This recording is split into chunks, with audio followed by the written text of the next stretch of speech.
We are living in a computer-programmed reality, and the only clue we have to it is when some variable is changed and some alteration in our reality occurs.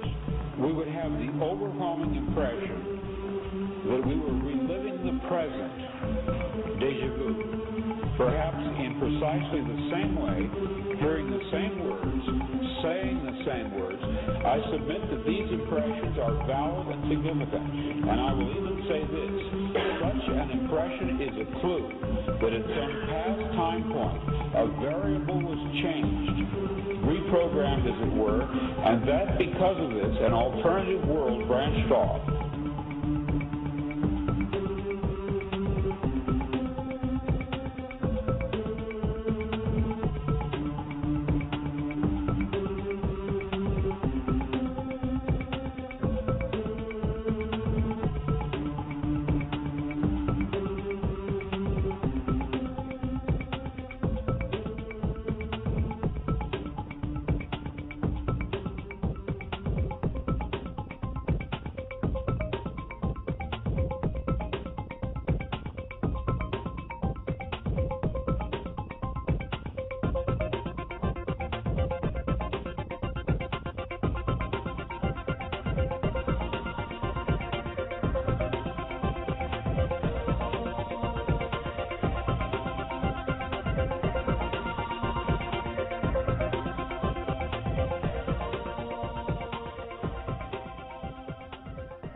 To the Monday edition of Free Association Radio. This is Robert Phoenix, broadcasting to you live from Central Texas, where we have been inundated with rain over the last 3 days, starting on Saturday night and continuing on through today. Now, the rain situation here is pretty intense, to be honest with you. We're dealing with flooding, and it's something I've never really had to deal with on a consistent basis. So this is all new to me, whole flooding experience. And it's been so bad that the baseball field that my son plays on was absolutely devastated. We had rains that brought the creek level up far into the field area and brought with it all sorts of debris. Fences blew down. And as a result, the games and practice has been canceled until the end of we can get to the end of this thing. So it's not insignificant. And I've been tracking weather and some of the phenomena over the planet or across the planet for the past week and a half to 2 weeks, 3 weeks, and I got to tell you, it's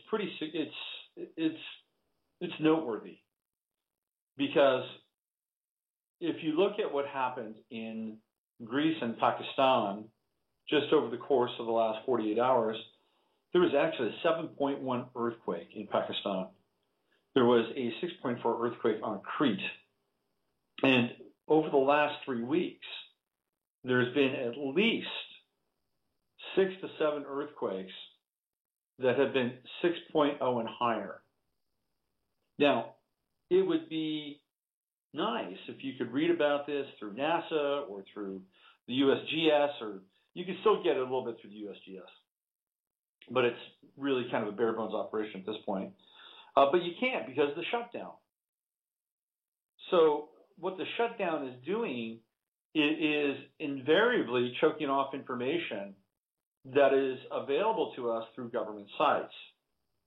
Now, if you go far enough and deep enough, you might be able to make the connection that there is some kind of conspiracy at work, that if we are entering into a period where we're going to have more meteorological and more geological crises hit us, then it's going to be more difficult for us as people who are trying to track this stuff to understand and figure out where this is going. Now, you can still get on weather.com and, you can still find material. The satellites for now are still up, but it's not as easy theoretically as it was, say, a month and a half ago or 2 months ago.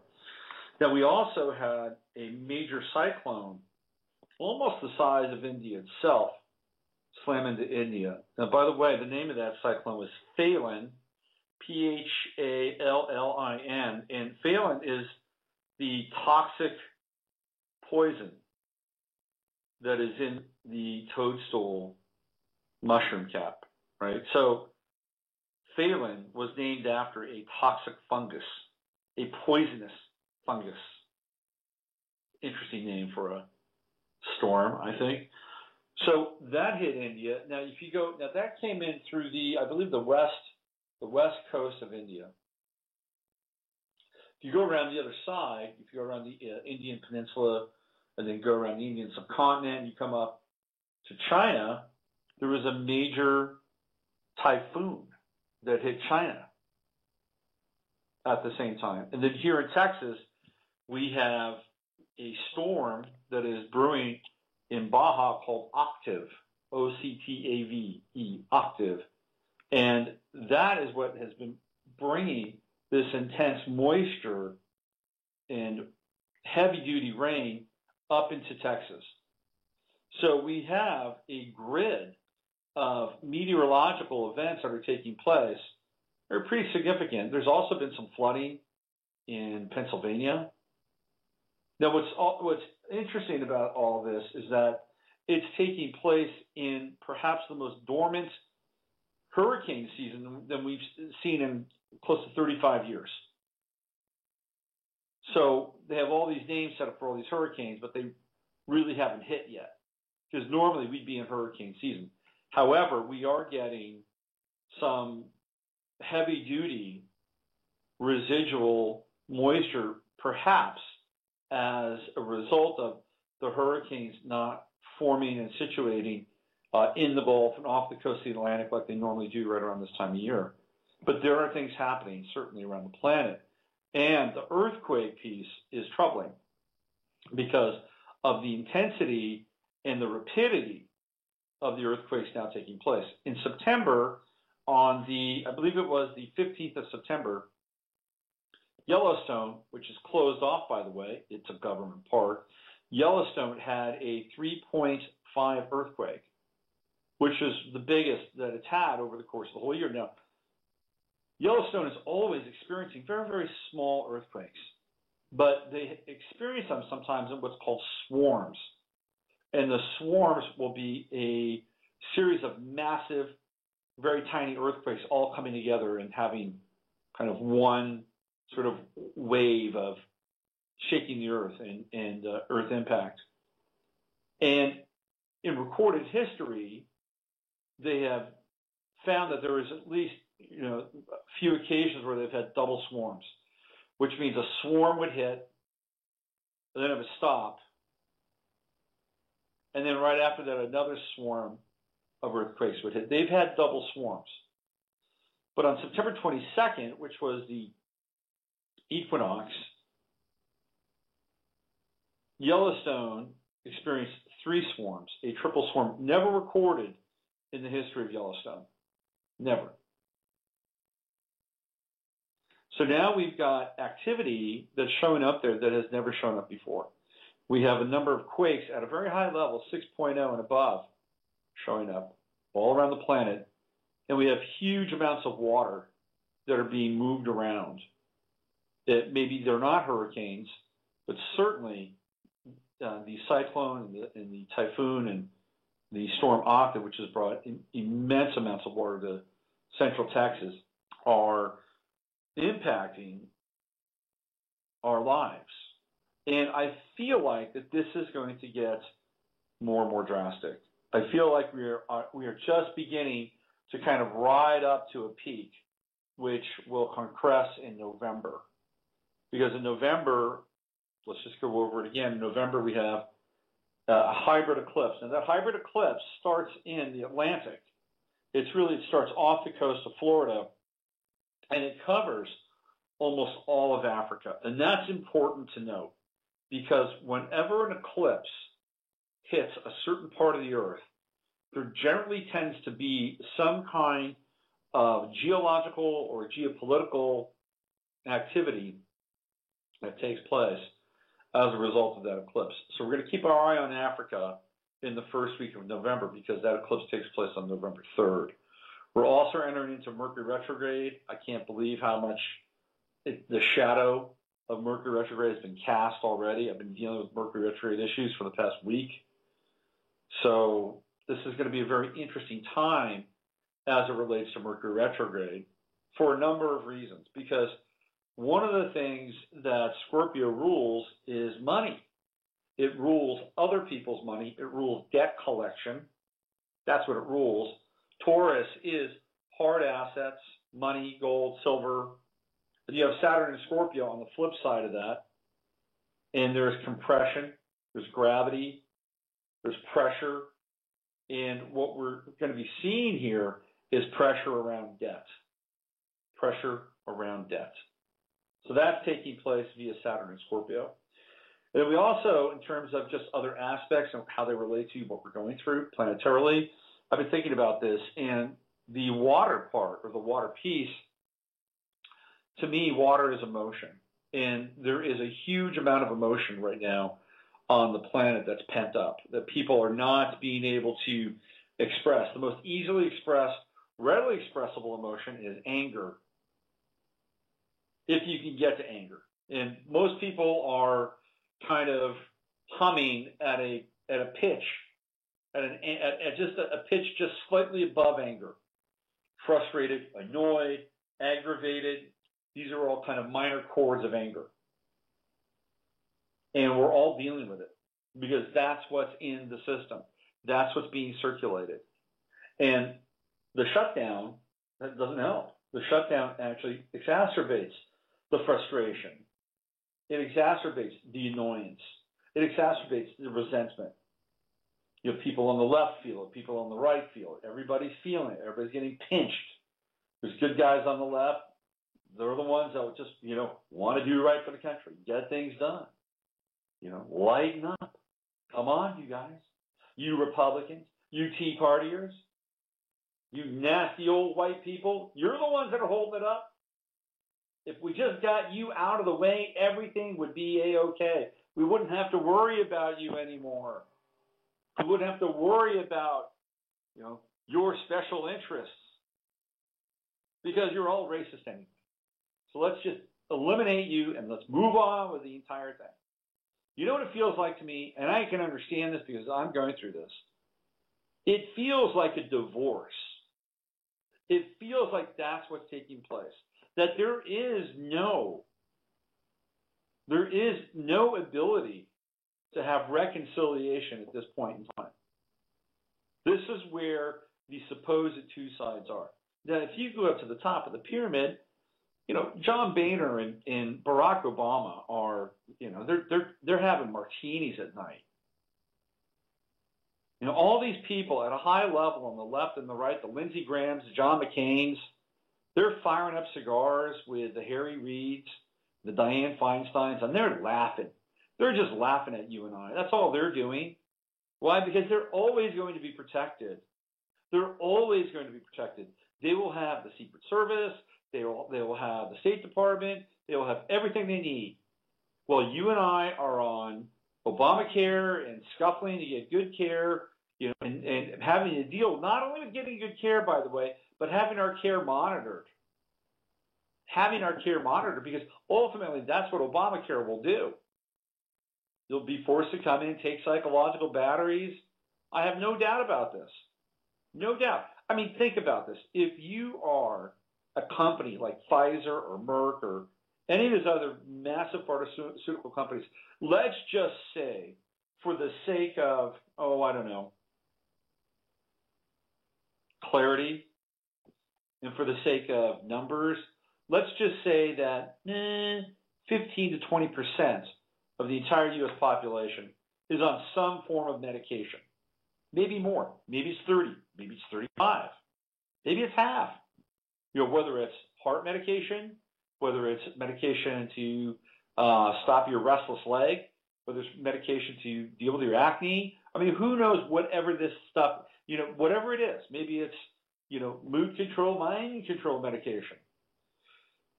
Whatever it is. Wouldn't you, being one of those companies, wouldn't you love to have for psychological and physical testing. And wouldn't you love for that person who's going through that to have to take some form of psychological or physiological medication? And I'm really leaning more towards the psychological part. Now, what if all of a sudden, instead of 50% of the population, or 35%, whatever it is, I don't have the figure, on your medication, what if 75 and 80% are? Well, think about that as it relates to your bottom line. Think about that as it relates to what you tell your shareholders. And then you have a continued consumer chain moving forward. Because not only are you getting one generation, you're getting the generation behind it. So the spike in sales for pharmaceuticals, and this, by the way, is mandated. This would be mandated. This would not be optional. And from a control perspective, wouldn't you, if you were a government, wouldn't you like about 80% of your people on some kind of medication so that they don't get too riled up, don't get too excited? I mean, we're kind of there now. I mean, we've been drinking fluoride for the past 45 years. By the way, have you ever listened to these commercials on TV? I'm sure you have. I mean, there's a guy, I saw one the other day. It's like yesterday, I was watching football. You get a lot of these on football. And there's a guy talking about some heart medication, right? And I forget the name. Let's just call his current heart medication Equivalax, and his new heart medication Marazine or something like that. Okay, so he's there. He's hanging out with his friends. He's older, golden August light, and he says, I've been happy with Equivalax, but I decided that I wanted to take my game to the next level. And these are the words that are being used in the commercial. I wanted to take my game to the next level. So I decided to look into Marazine. So he's talking about one heart medication. So yeah, it's good, but I want to take it to the next level. Taking my heart game to the next level. And that means if I take this Marivax, boy, I'll be able to do more, live more, feel more, be more. And so apparently he's doing fine, but getting to that next level, boy, that's important. There's a pill for that. There's a pill for taking your life to the next level. And so he says he takes it, and he's feeling great. And then there's always the disclaimer. The disclaimer is one of the most fascinating pieces of media that we've become so kind of inured by and anesthetized by these words. Now, you know the disclaimer. There's a guy at the end of the commercial. Now, they used to run through it, right? They used to have the run through. If you experience bleeding, brain hemorrhaging, anal discharge, blah, blah, blah, blah. They'll just go through the whole thing. At the first sign of anal discharge, please consult your physician. And you look at the disclaimer and the side effects for these wonderful commercials, these beautiful commercials where you take that pill and your life becomes great.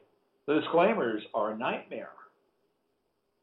So yesterday I was listening to this commercial about this heart medicine, and this guy, the disclaimer DJ, the announcer, there's a whole new approach with disclaimers now. They don't hit you with a machine gun.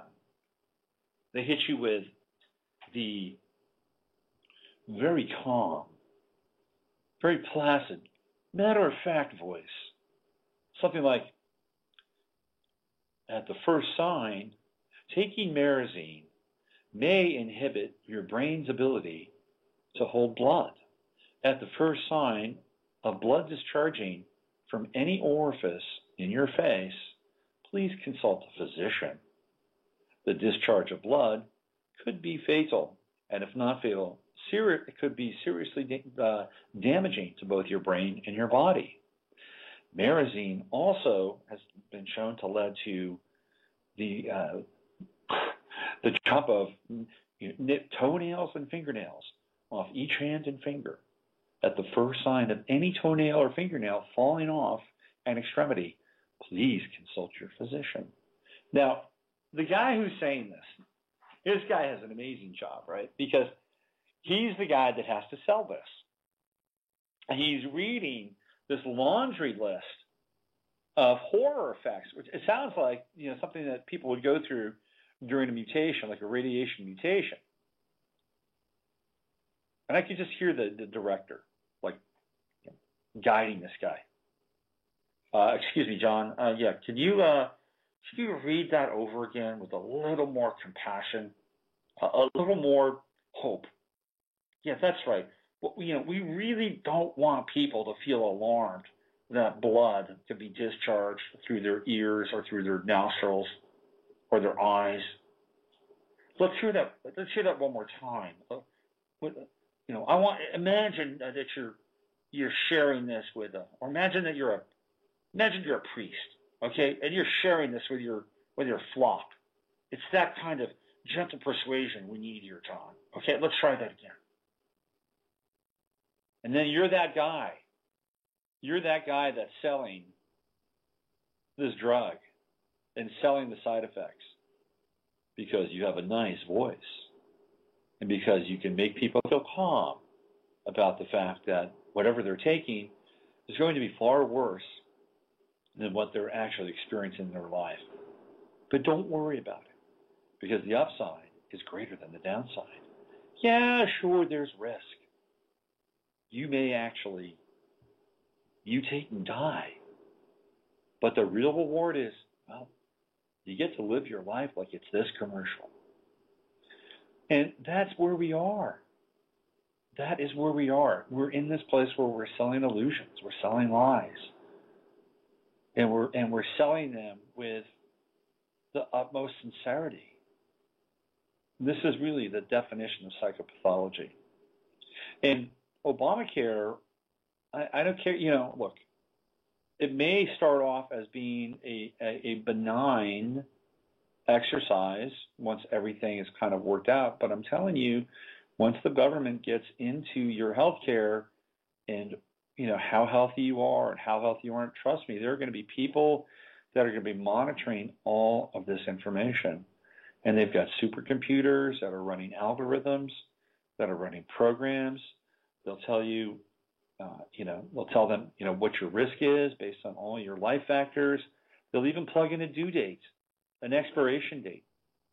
That's right, an expiration date. And prior to the expiration date, they'll have a table that shows diminishing returns, drag on the system. And at some point, you'll go in, you'll have your card or your chip or your bracelet or whatever it is that they're trying to push as a biometric. And then something will come up on a computer screen and the world will be downgrade. And then there will be a code assigned to downgrade. And that code will be, I don't know, C6. And then you get the C6 treatment at that point.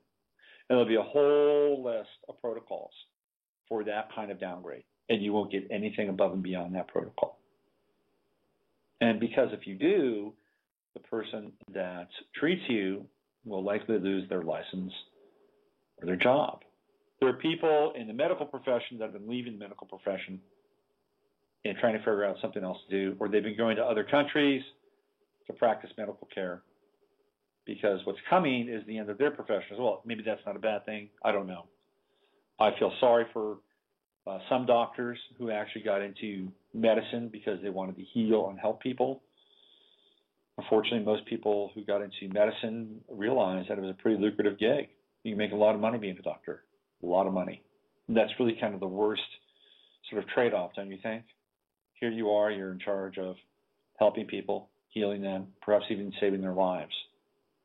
And you are probably one of the most highly compensated professions on the planet. Well, some people say, well, that's a trade-off, right? You have all that power, you may as well be compensated for it.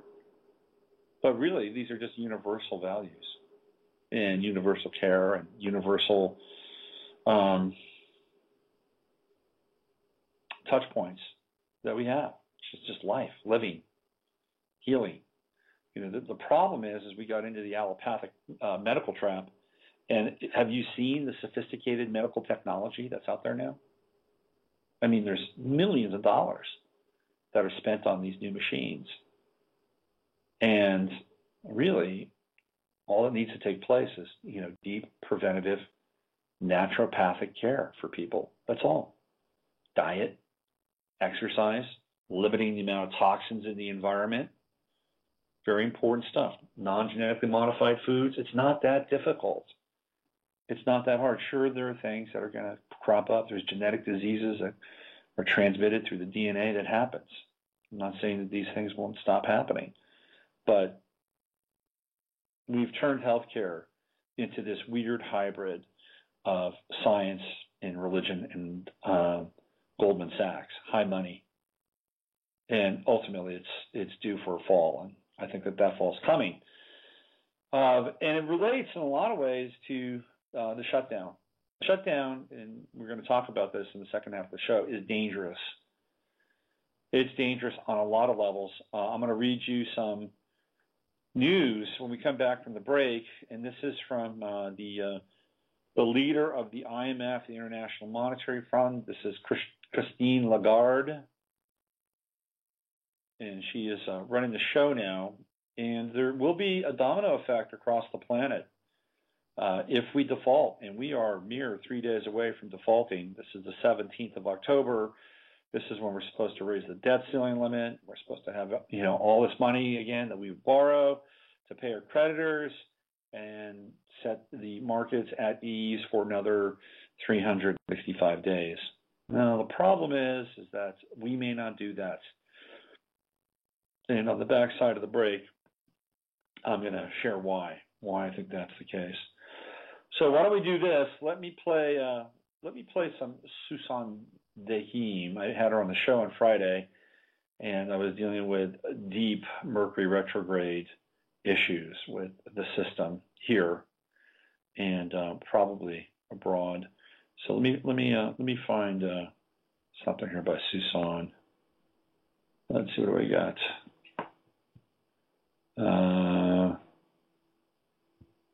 I want to play her version of Trouble Man again. That's such a great version of Trouble Man. Where if I can find this. Yeah, there it is. Okay. This is Susan Dehim doing the Marvin Gaye classic, Trouble Man. You're listening to the Monday Mashup. I'm Robert Phoenix. I'll be back in 4 minutes and 35 seconds. Trouble Man, don't get in my way.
It's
trouble man, don't get in my way.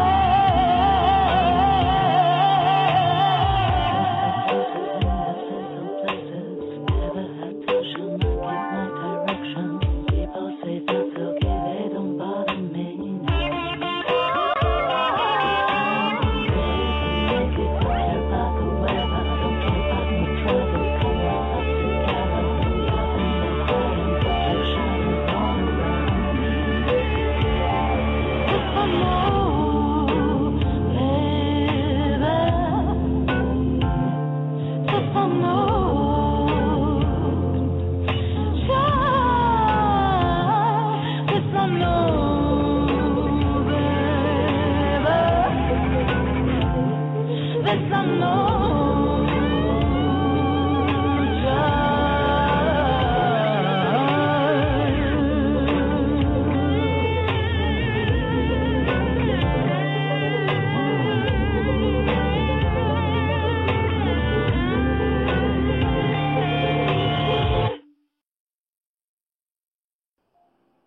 Well, that ended abruptly. I'm not sure why, but it did. There it was, Trouble Man, Susan Dahim, and you can find out more about her at susandahim.com, and maybe I have to do an edit on that. Try and get it back into a nice fade so it's not abrupt. She's getting lots of love in the chat room, and deserved. You know, sometimes life is really simple. Really, really simple. It's the simple things that can make a life so much better. Like a new vacuum. I got a new vacuum, and I vacuumed my carpet. I have 2 cats, and I didn't realize that there was a small planet of fur that was growing on my carpet surface.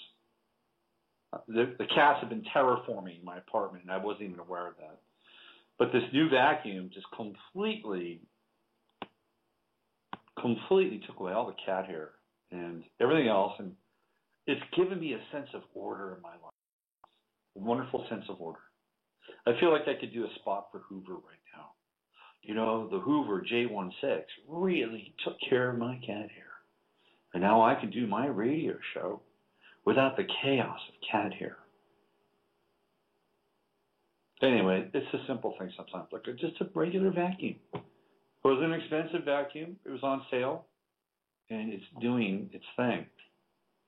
But we're going to get into the shutdown here. Let me just talk about a few other things before I launch into part 2.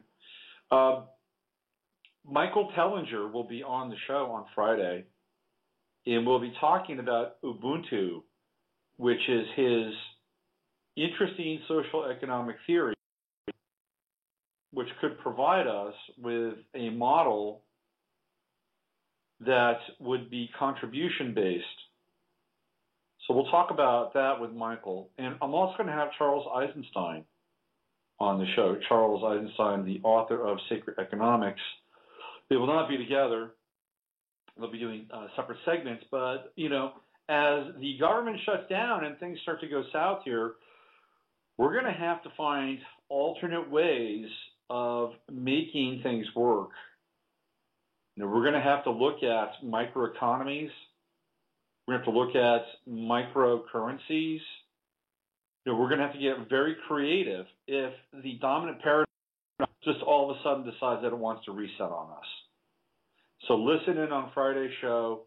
You might be inspired. You might be inspired to do something on your own, in your own community. Maybe you want to talk with Michael. Maybe you'll want to study up more on Ubuntu. Maybe you'll want to get Charles's book and read more about the notion of sacred economics. So listen to Friday's show. We like to tear things down, and we like to build things up. That's part of what we do here. Speaking of tearing things down, I've been following the return of Art Bell just tangentially through Facebook, because I follow Art on Facebook. I cannot post to his page because he has too many people. However, I do read the posts. And it's interesting to see what's going on with him. He's gotten into a major feud with George Norrie. and it's interesting because both Art and George are Geminis. So that's his main kind of foil right now is George. But I also saw that he had John Hogue on. And John posted on Facebook that he felt like Art was railroading the interview, that he wouldn't let him finish, that he had points to make, that Art was being abrupt. And John is, if you haven't heard John is a scholar. John is a deep Nostradamus scholar. And when you talk to a scholar, you're not going to get sound bites. You're going to get context. You're going to get all these sort of tangential pieces because sometimes things just aren't black and white. And John is a really sweet guy. He's not a, he's not a blowhard. He's smart. He knows his stuff, and he does his best to, convey his facts. And Art was shutting him down. So now Art got into a feud with John Hogue on Facebook, and he got into a feud with George Norris. So I guess this is the new version of Art Bell, which is all about infighting and, having enemies instead of, really going after the truth. And I said it before that radio has changed so much since Art went away that I think he's got a great voice. He's got a great sense of timing and radio theater, but I think, he's mostly irrelevant, to be honest with you. And he's riding off the fumes of his past, especially when he starts to get into pissing matches with people. It just, we don't have the time right now. It's easy. I can get into pissing matches with people if I wanted to, but we don't have the time right now. If somebody's really egregious and has an issue or, gripe or a thorn in their side, then you got to take them on. But I think we've got to find ways in which we, work together versus tear each other down.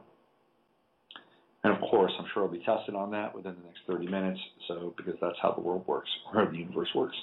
All right, let's get into this shutdown piece. I want to read what Christine Lagarde says about this. Hold on. Let me find the Christine Lagarde piece. So I know it's here. Yeah, this is a mainstream piece. It's from The Independent. And this is what she has to say. She says, the headline is, U.S. Budget Battle, IMF's Christine Lagarde warns America's lawmakers they risk pushing the world into recession.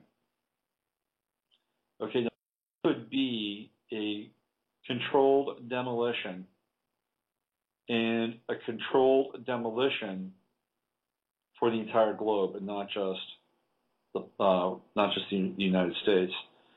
So here's what the article says. American lawmakers risk a massive disruption the world over that could tip the global economy into another recession if politics gets in the way of raising the country's debt ceiling and the ongoing government shutdown remains unsolved. Christine Lagarde, the head of the International Monetary Fund, warned on Sunday as the U.S. Senate became the focus of talks to end the budgetary deadlock in Washington. The stark assessment by Ms. Lagarde, a former French finance minister, came after news talks between the Republican Speaker of the House of Representatives, John Boehner, and President Barack Obama had broken down, putting the onus on the Senate leadership to craft a bipartisan pact to avert what experts predict would be financial catastrophe. The U.S. government will hit the congressionally mandated ceiling on how much money it can borrow to fund its commitments by 17 October. If by then the $16 trillion is not raised by the legislature, the U.S. would be forced to walk down a road usually associated with weaker economies, dishonoring its spending commitments and defaulting on its debts, an outcome that Ms. Lagarde said could shatter the fragile economic underway in the U.S. and around the world. If there is that degree of disruption, that lack of certainty, that lack of trust in the U.S. signature, it would mean massive disruption the world over and would be at risk of tipping yet again into a recession. The IMF chief also poured cold water on suggestions by some within the Republican camp, including the Kentucky Senator Rand Paul, that the government need not default if the ceiling is not raised. Mr. Paul told CNN that not raising the debt ceiling means you have to balance your budget. It doesn't mean you have to default. Rand Paul actually has a point. Whether you like him or not, he has a point. What you do is you go back into the budget, you hack from the budget, and then you don't have to borrow money.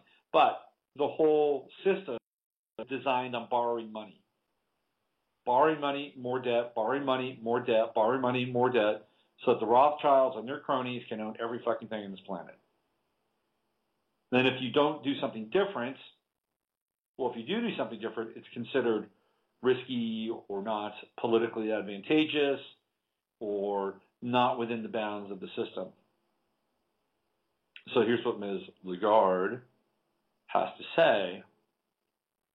She says that there was no room to get around the limit and what it meant. When you're the largest economy in the world, when you're the safe haven in all circumstances, as has been the case, you can't go into that creative counting business. Really, what she's saying is that you cannot take care of your own issues and your own problems and your own financial burden. You have to go outside of it, and you have to continue to borrow money because that's where people are making the money. They're making the money off of you borrowing, not off of you saving. And she has a huge investment on the borrowing side of things. The warning came on the heels of a communique issued on Saturday by G20 finance ministers and central bankers, in which they said the U.S. needs to take urgent action to address short-term fiscal uncertainties. Also, on Saturday, the head of the World Bank, Yang Kim, said, "We're now 5 days away from a very dangerous moment. Inaction could result in interest rates rising, confidence falling, and growth slowing." Domestically, a group of governments swung into action to reopen some national parks, and monuments have been closed owing to the partial federal shutdown. In New York, tourists were once again able to take the ferry from Manhattan to the Statue of Liberty after the governor, Andrew Cuomo, said the state would foot the daily bill of $61,000 to keep the attraction open. Similar deals were struck in Arizona to reopen the Grand Canyon and in South Dakota to welcome visitors back to Mount Rushmore. What we're seeing here is the states coming in, and the states are offering up the money and taking control of federally funded sites and federally funded parks.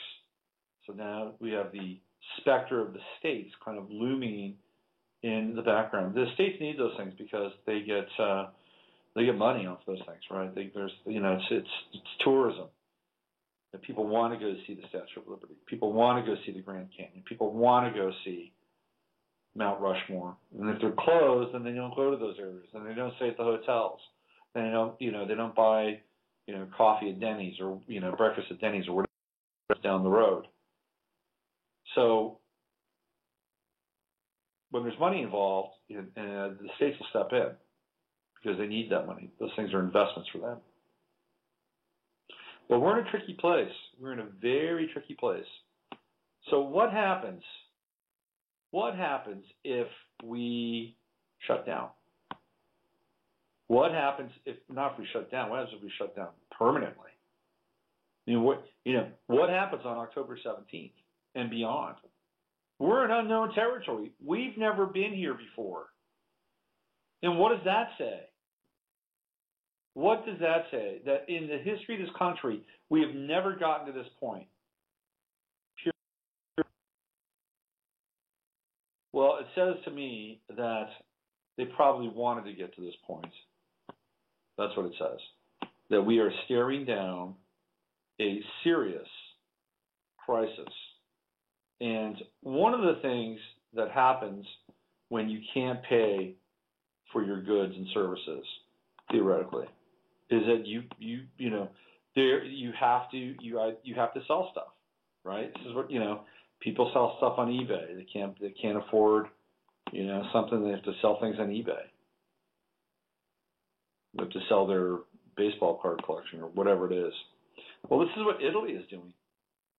Italy is selling off 50 sites to pay off their debt. 50 historic sites. So this is from Soren Dreyer, who I also believe is a Zen activist.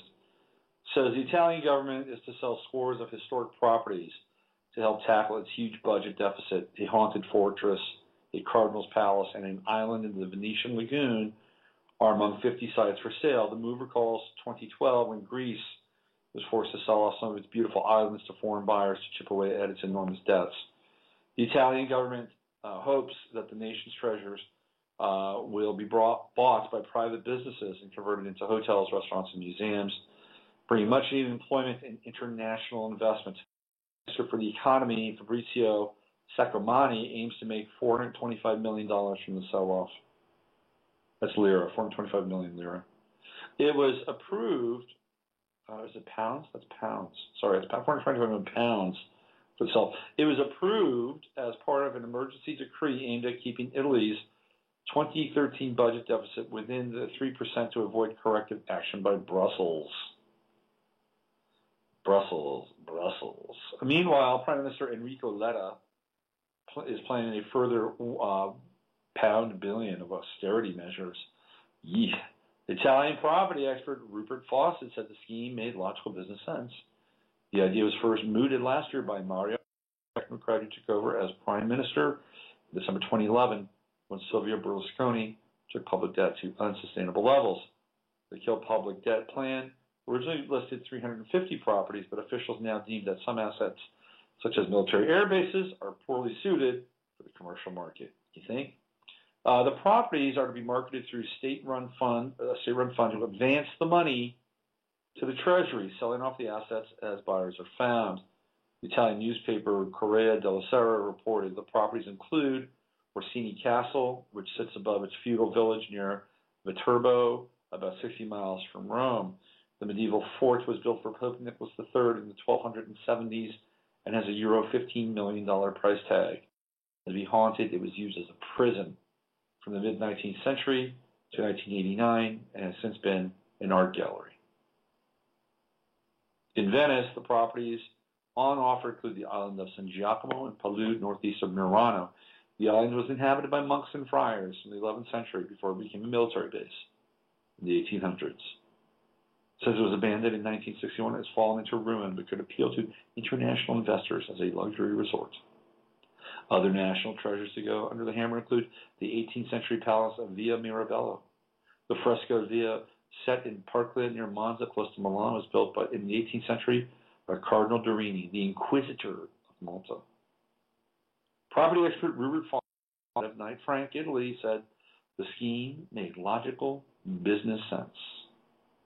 Well, that would be the model for the United States. That would be the model, because if we cannot meet the debt, they will begin to sell off things that theoretically belong to the country. They'll begin to sell off Mount Rushmore, or the Grand Canyon, or Yosemite,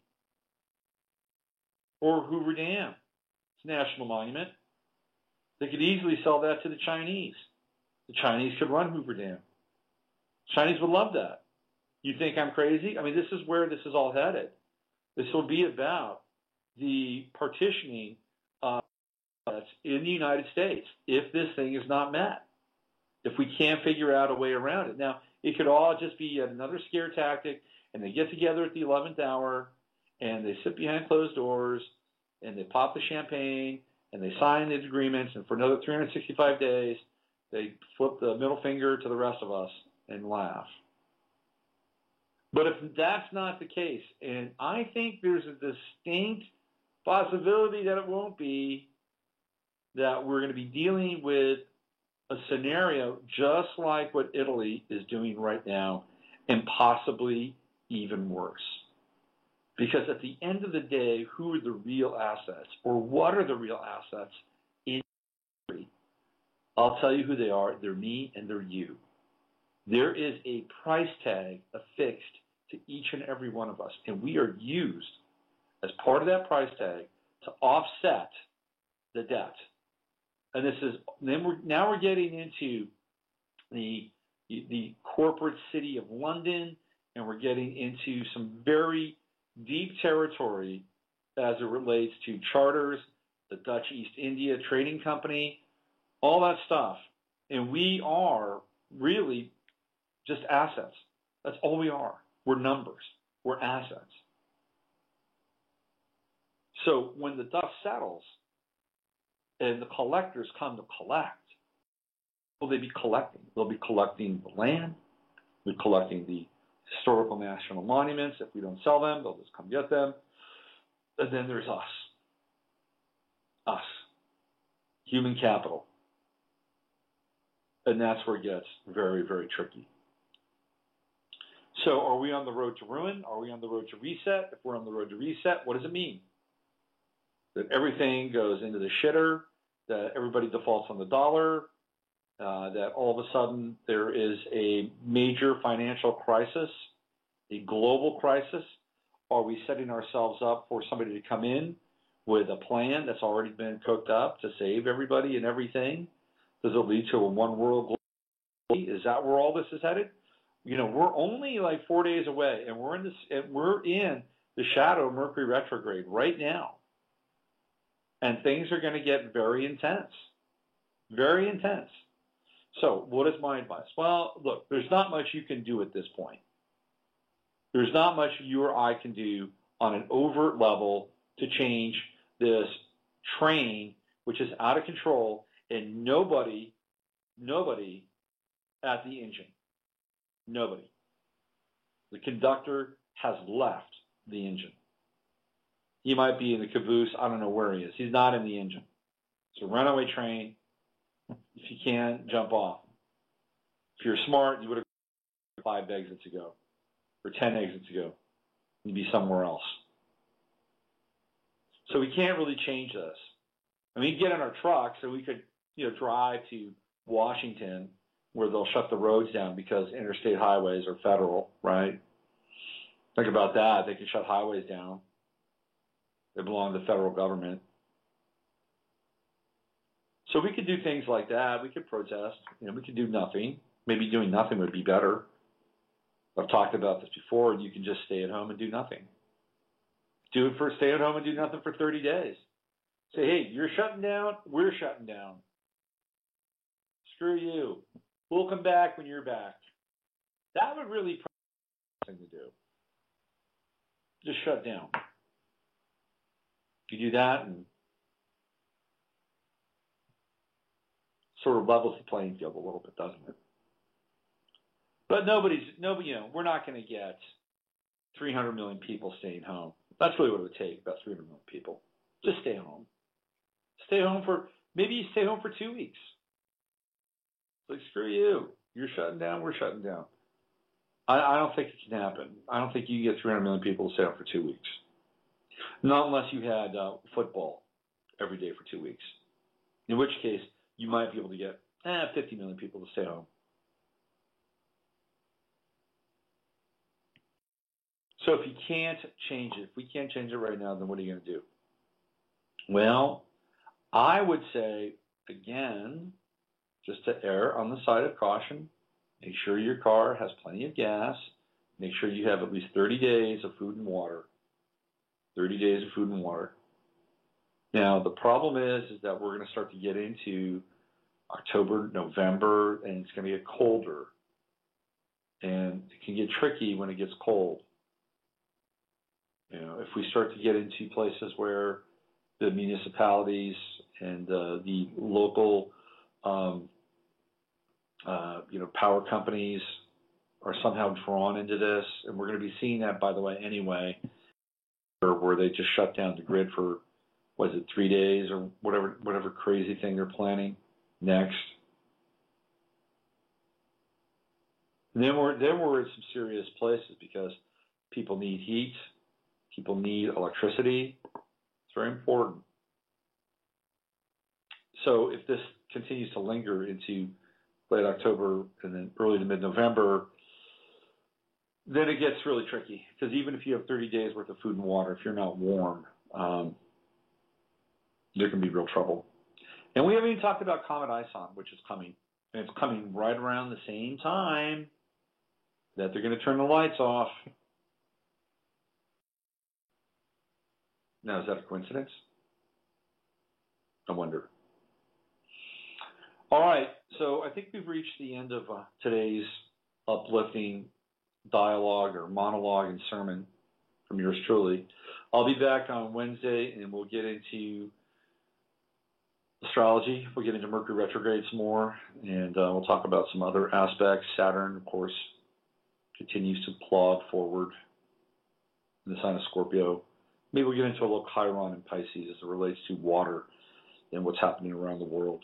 But then, of course, Friday, we have Michael Tellinger and Charles Eisenstein together in a very timely show about sacred economics, the social economic theory of Ubuntu, which is all based around contribution. So there you go, boys and girls. Thanks for listening in. And thanks to everybody in the chat room for making it a happening place. It's always happening in that chat room. Good energy, good buzz. So let's see what we got here. Let's do a little Philip K. Dick. And you know the words. Use your head to discern what's real, your heart to sip what's possible. This is Robert Phoenix.